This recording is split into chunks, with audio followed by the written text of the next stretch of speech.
Hello. हाँ, हम जो टॉपिक कर रहे थे वो टॉपिक आपके पास जो था वो किस चीज़ से रिलेटेड था? डायनामिक्स से रिलेटेड था।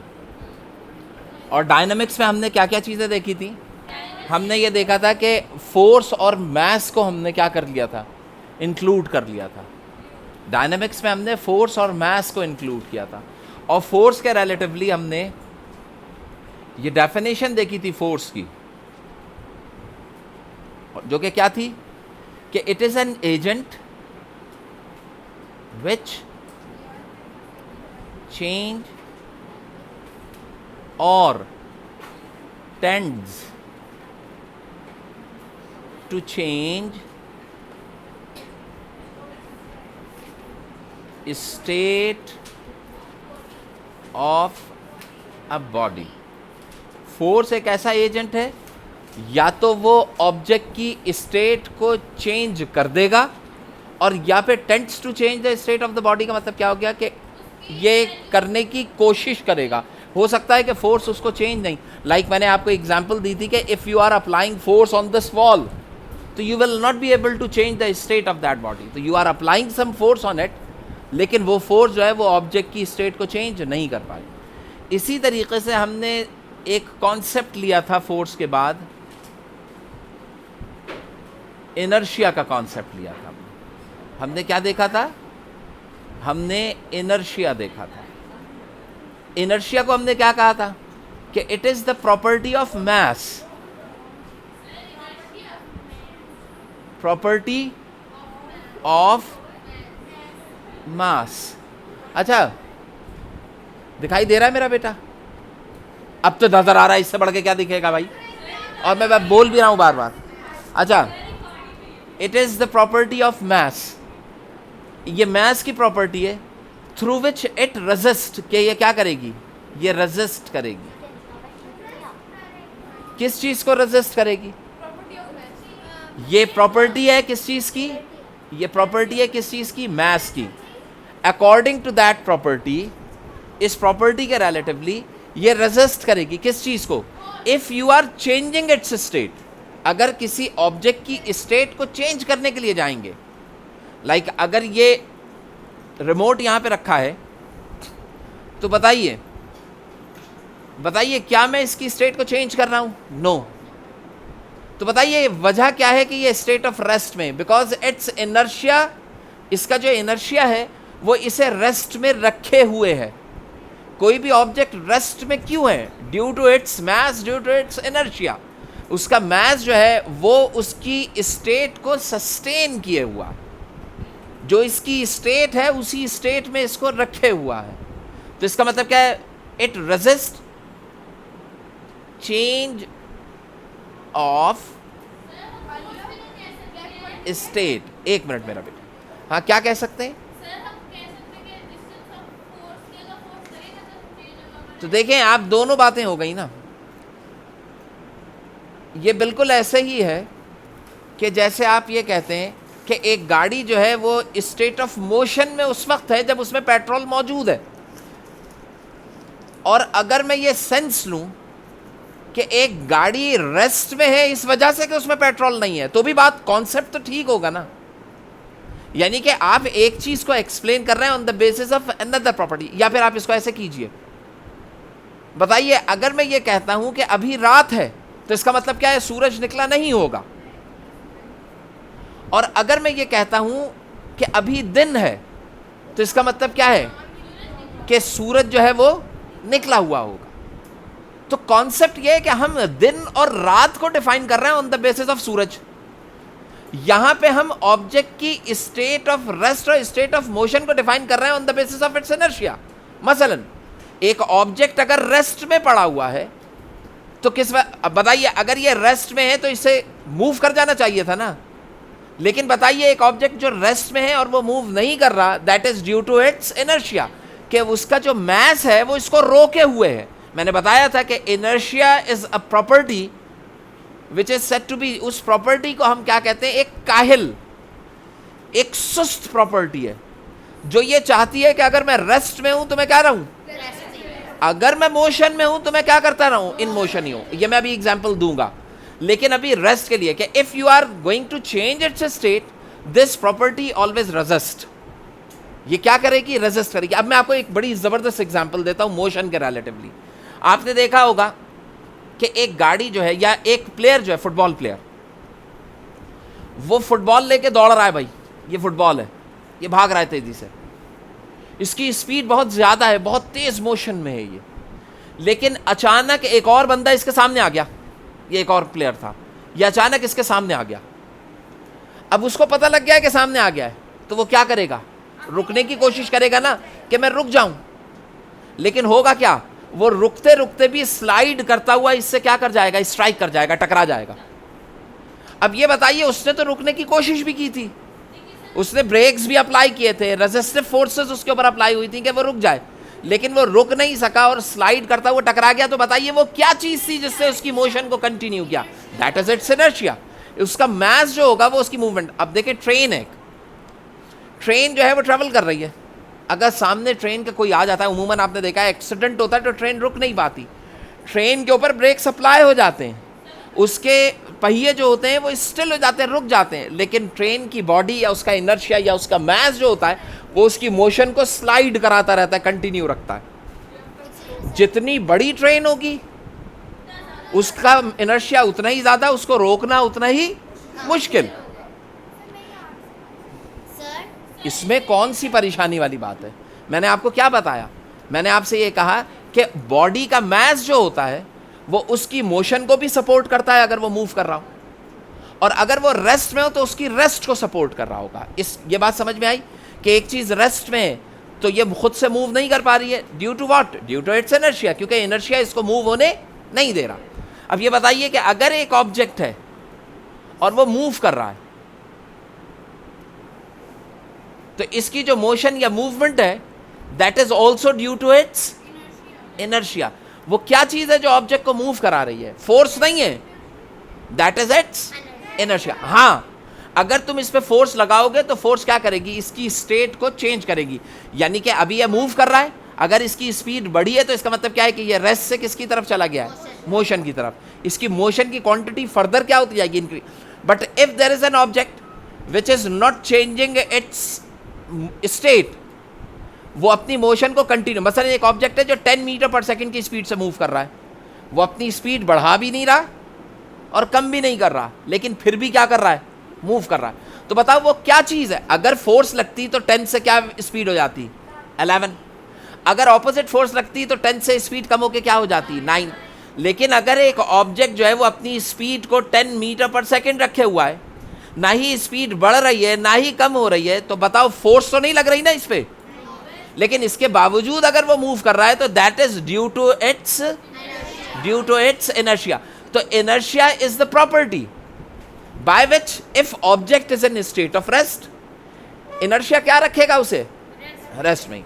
And if object is moving with a constant speed, अगर एक ऑब्जेक्ट कांस्टेंट स्पीड से मूव कर रहा है तो वो कांस्टेंट स्पीड से मूव करेगा ड्यू टू इट्स इनर्शिया। अभी मैं एक और एग्जांपल लूंगा। हाँ कहिए। हाँ, रोकता है। सुनो सवाल, क्या क्वेश्चन किया इन्होंने? हाँ मेरा बेटा, बताएंगे क्या क्वेश्चन किया? फिर से कीजिए, सुने।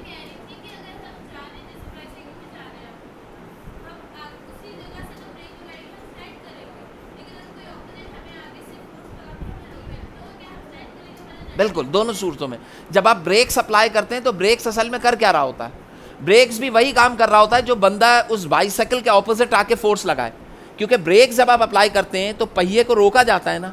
रोकने का मतलब क्या है कि साइकिल आगे आ रही है एंड यू आर अप्लाइंग। जो ब्रेक्स अप्लाई होते हैं ना, that is also be resistive force which is acting against the motion of the body. नहीं समझे? चाहे आप पहले ये चीज समझ लो कि ब्रेक्स अप्लाई करेंगे उसकी डायरेक्शन भी क्या होगी? ऑपोजिट।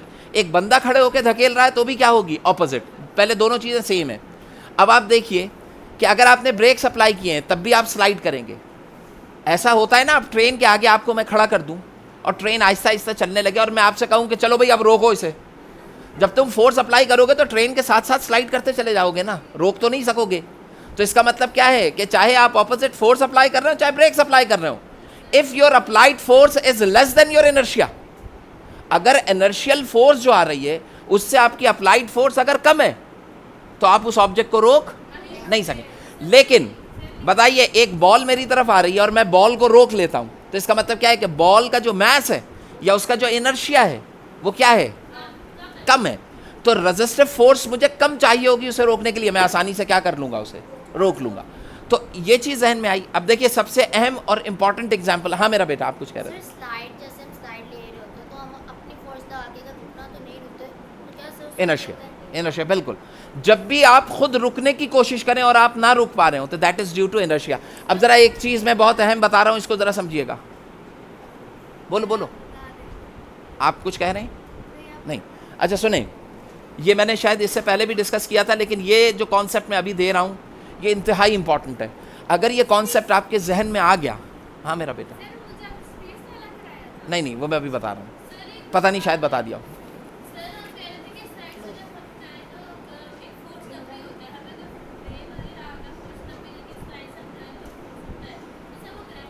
बिल्कुल, खुद ही आंसर कर दिया आपने। अच्छा अब ज़रा सुने, मैं आपको बहुत अहम और एक इम्पॉर्टेंट चीज़ ये बताइए कि कोई भी ऑब्जेक्ट बगैर एनर्जी के मूव कर सकता है?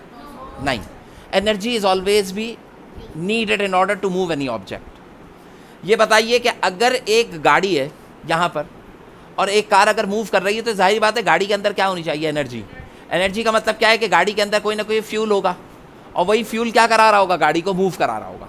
बात समझ में आ रही है? बगैर एनर्जी या बगैर फ्यूल के कोई भी चीज़ मूव नहीं कर सकती। मसलन आपके हाथ में बंधी हुई घड़ी की अगर सुई भी टिक टिक कर रही है तो मूवमेंट आ रही है, इसका मतलब है कहीं ना कहीं सेल ज़रूर होगा उसमें और वो इलेक्ट्रिकल एनर्जी कन्वर्ट हो रही होगी अदर फॉर्म ऑफ एनर्जीज में। तो इसका मतलब क्या है, energy is necessary in order to move an object. लेकिन अगर कोई ऑब्जेक्ट बगैर एनर्जी के मूव करता हुआ तुम्हें दिखाई दे रहा है कि उसमें आप कोई एनर्जी नहीं है, लेकिन इसके कोई फोर्स अप्लाई नहीं हो रही है उस पर, लेकिन इसके बावजूद भी वो मूव कर रहा है, तो that is due to its inertia.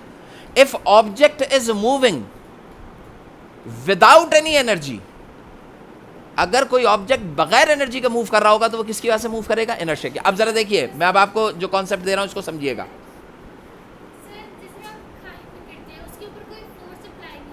कहां पे? खाई में। जब आप गिर रहे होते हैं खाई में तो क्या खाई के ऊपर ग्रेविटेशनल फोर्स अप्लाई नहीं होती?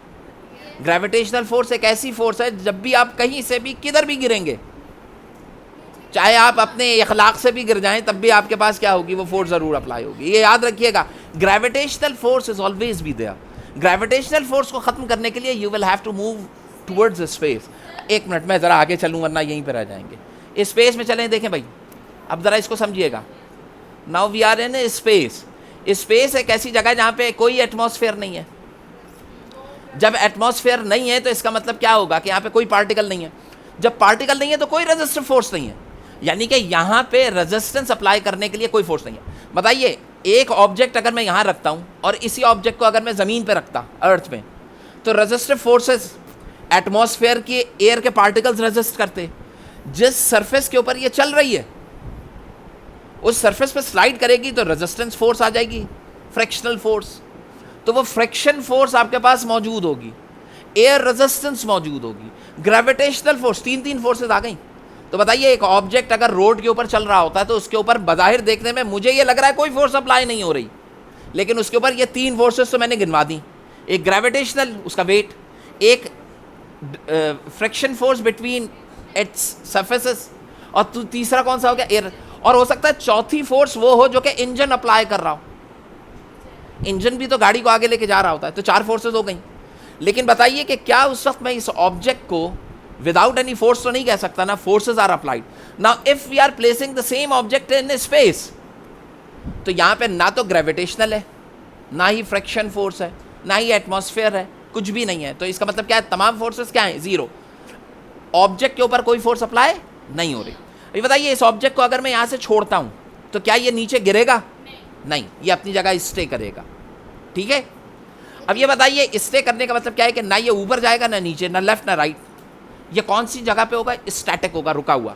अब ये बताइए कि ऐसी सूरत में if object is in state of rest, तो बताइए वो क्या चीज़ है जो इसे रेस्ट में रखे हुए है? It's inertia.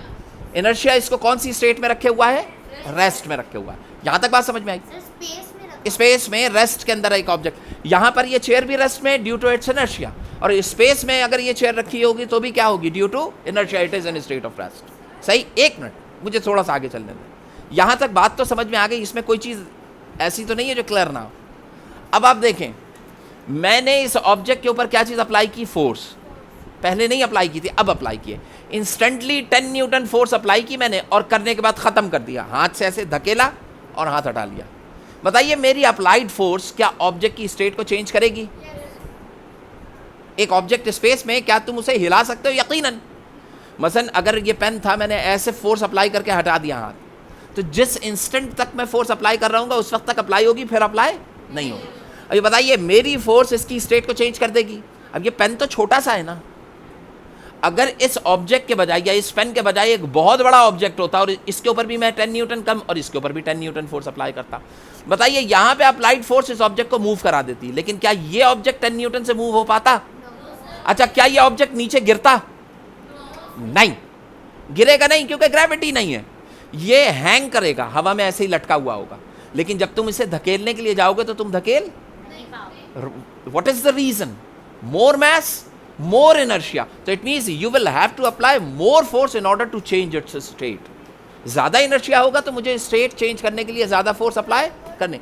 अब ज़रा तुम समझो, ये दीवार जो है इसको तुम हिला के गिरा क्यों नहीं सकते, move क्यों नहीं करा पाते? क्योंकि इसका mass ज़्यादा है, इसका inertia भी क्या है? तो you will have to apply more force in order to move it, to change its state. अब ये बताइए, मैंने 10 न्यूटन फोर्स यहाँ पे अप्लाई किया और अप्लाई करके इस वाली वॉल को, इस वाले ऑब्जेक्ट को क्या करा दिया? मूव करा दिया। बेटा क्वेश्चन मैं लूंगा, क्वेश्चन जरा जहन में रखिएगा, अभी क्वेश्चन जहन में रखिएगा, ये टॉपिक मैं कवर अप करूँ, उसके बाद फिर क्वेश्चन एक एक करके लेंगे। इसको मूव करा दिया, अब ये मूव करने लगा। बताइए जब ऑब्जेक्ट मूव कर रहा होगा तो यहाँ पहुँचा, सपोज इसकी स्पीड है 5 मीटर पर सेकेंड स्पीड पर मूव कर रहा है, आगे कर रहा है। बताइए फोर्स इज एन एजेंट जो कि क्या करता है? ऑब्जेक्ट की स्टेट को चेंज करता है, उसकी स्पीड को चेंज करता है, उसको रोकता है या उसकी स्पीड को बढ़ाता है। बताइए अब यहां पे किसी भी किस्म की कोई फोर्स अप्लाई हो रही है इस ऑब्जेक्ट पे? नो, ना ग्रेविटी है, ना फ्रिक्शन है, ना एयर रेजिस्टेंस है। तो बताइए इस ऑब्जेक्ट को रुकने के लिए, या मजीद रुकने का मतलब क्या है कि इसकी स्पीड को स्लो डाउन करने के लिए या इसकी स्पीड को इंक्रीज करने के लिए क्या चीज जरूरी है? फोर्स। लेकिन बताइए क्या यहां पे फोर्स मौजूद है? नो। जब इस पे फोर्स कोई भी नहीं लग रही तो इसका मतलब क्या है कि ऑब्जेक्ट क्या रुक सकेगा? नहीं। तो इसका मतलब क्या है कि अगले लम्हे भी इसकी स्पीड कितनी रहेगी? उसके अगले लम्हे भी क्या होगी? 5। तो इसका मतलब क्या है कि object will continue its motion, अपनी मोशन को क्या करेगा? कंटिन्यू करेगा फॉर एवर, उस वक्त तक कंटिन्यू करता रहेगा जब तक कोई आके इसको फोर्स लगा के ना रोक दे। यानी कि आप अगर स्पेस में हैं और मैं इस पेन को ऐसे स्ट्राइक करके हाथ हटा लूं तो आप देखेंगे कि ये पेन चलता रहेगा और ये thousands of kilometre distance cover कर जाएगा। रुक जाओ, मैं जो बता रहा हूं उसको समझो पहले। इसके ऊपर मैंने फोर्स अप्लाई की, अब ये कौन सी स्टेट में आ गया? मोशन में। जब ये मोशन में आ गया तो बताइए इसको रोकने के लिए क्या चाहिए? अगर कोई फोर्स अप्लाई करने वाला ना हो स्पेस में तो क्या ये रुक सकेगा? तो इट विल कंटिन्यू। अब अगर मैं तुमसे ये कहूं कि वो क्या चीज है जो इसको मूव करा रही है, तो व्हाट डू यू से? That is it's inertia. इसमें कोई एनर्जी नहीं है जो मूव करा रही हो, इसमें कोई फ्यूल नहीं है जो मूव करा रहा हो। Inertia basically is the characteristic by which it will, ये इसकी मोशन को क्या करेगा? कंटिन्यू करेगा। अब ये बताइए ये पेन जो है ये रुकेगा कब? या तो कोई और फोर्स आ जाए, या हो सकता है कोई ऐसा प्लैनेट आए जो अपनी ग्रेविटी से इसे अपनी तरफ अट्रैक्ट कर ले, या ये किसी और ऑब्जेक्ट से स्ट्राइक करके क्या हो जाए? रुक जाए। जब तक ये 3 प्रोसेस नहीं होंगे object will continue its motion. अब आपको मैं एक बात बताऊं कि यहाँ से 1970s में एक स्पेसशिप जो था वो भेजा गया था। जो स्पेसशिप भेजा गया था वो सिर्फ और सिर्फ इस मकसद के लिए भेजा गया था कि वो स्पेस में ट्रैवल करता रहेगा और डिफरेंट जो आपके इस सोलर सिस्टम में प्लैनेट्स हैं उनकी इमेजेस देगा। अब वो ट्रैवल करते करते उसने जो क्लोजेस्ट प्लैनेट थे उनकी 1 या 2 की इमेजेस दी। इमेजेस देने के बाद उसका फ्यूल हो गया ख़त्म। जब फ्यूल खत्म हो गया तो जिस वक्त फ्यूल खत्म हुआ था उस वक्त उसकी स्टेट क्या थी? मोशन। जब उसकी स्टेट मोशन थी तो इसका मतलब क्या है कि अब रोकने के लिए कोई फोर्स अप्लाई तो नहीं हो रही। Now it is moving due to its what? Inertia. और वो उसने अपनी मोशन को कंटिन्यू किया। अभी ये कहते हैं आज से 2 या 3 साल पहले कहते हैं कि जो आपका ये सोलर सिस्टम है, हमारा अपना सोलर सिस्टम जिसमें 9 प्लैनेट्स हैं, प्लूटो लास्ट है, इसने अभी 2 साल पहले 70s से चला था, तकरीबन 40 to 45 या 50 ईयर्स उसने लिए हैं। इतने साल में वो आपके सोलर सिस्टम को क्या कर गया है? क्रॉस कर गया। अब वो एक ऐसी जगह पे मौजूद है जिसके कैमरे के थ्रू जो इन्फॉर्मेशन आप तक पहुंच रही है उसके मुतालिक ये बात कही जा रही है कि वो इंसान का भेजा हुआ सबसे दूर जो ऑब्जेक्ट भेजा गया है वो ऑब्जेक्ट है। उसने अपनी मोशन को कंटिन्यू क्यों किया? Due to its inertia. कोई फोर्स स्पेस में। अगर ये कॉन्सेप्ट क्लियर हो जाता, अब मुझे एक बात बताओ, एक गाड़ी तेजी से चल रही है, गाड़ी के सामने अचानक बच्चा आ जाता है, आप क्या करेंगे? बताओ, ब्रेक्स लगाते ही गाड़ी एकदम से स्टिल हो जाती है या स्लाइड करती है? अब ये बताइए, अगर वो स्लाइड कर रही है तो ड्यू टू व्हाट? इनर्शिया। अच्छा, अगर अगर गाड़ी चल रही है, आपने गाड़ी को इंजन ऑफ कर दिया, अब गाड़ी अपने इनर्शिया पे चल रही है, गाड़ी को अपनी मोशन को कंटिन्यू करना चाहिए ना। लेकिन क्या गाड़ी इस अर्थ के ऊपर, रोड के ऊपर क्या हमेशा चलती रहेगी? बताइए क्यों आगे जाके रुक जाती है? अगर गाड़ी आगे जाके रुक रही है तो इसका मतलब क्या हुआ कि उस पर कोई ना कोई क्या अप्लाई हो रही है? फोर्स। अब ढूंढो कि गाड़ी के ऊपर इंजन तो फोर्स अप्लाई नहीं कर रहा, फिर बताइए क्यों रुक रही है? फ्रिक्शन होगा। पहली फोर्स कौन सी होगी? वो फ्रिक्शन रोड और टायर के दरमियान में होगी जो गाड़ी को क्या कर रही होगी? स्टैटिक, रोक रही होगी। दूसरी एयर रेजिस्टेंस, हवा के अंदर पार्टिकल्स होंगे, वो भी तो गाड़ी को आगे बढ़ने से रोक रहे होंगे। तो 2। और तीसरी कौन सी होगी? ग्रेविटी। तो ये 3 फोर्सेस अगर मैं गाड़ी में से रिमूव कर दूं इस पूरे एटमॉस्फेयर में से, तो गाड़ी अपनी मोशन को कंटिन्यू रखेगी। तो अब न्यूटन, हाँ अब कहो भाई, क्वेश्चन करो जल्दी से आप।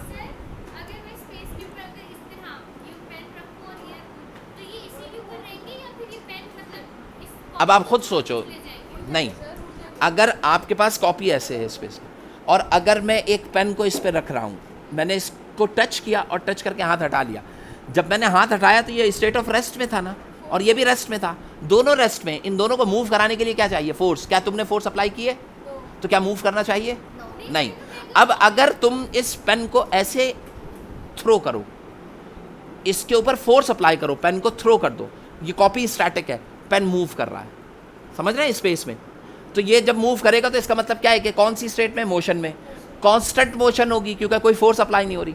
जब ये कॉपी से टकराएगा तो अगर इसने इतनी फोर्स कॉपी पे अप्लाई की जो कॉपी के इनर्शिया से ज्यादा हुई, तो वो कॉपी को क्या करा देगा? मूव करा देगा। और अगर कॉपी मूव नहीं हो सकी तो पेन स्ट्राइक करके वहीं पे क्या हो जाएगा? स्टैटिक हो जाएगा। समझ में आ गई बात? 1 मिनट भाई।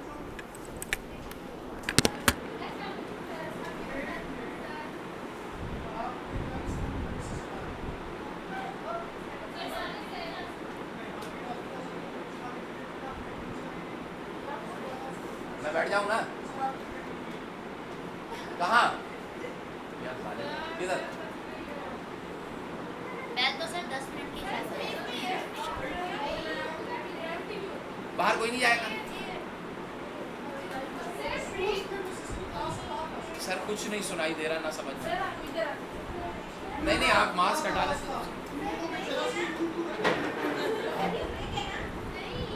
बहुत जल्दी है। हाँ, स्कूल से बाहर निकल, बच्चे स्कूल से बाहर नहीं आएंगे।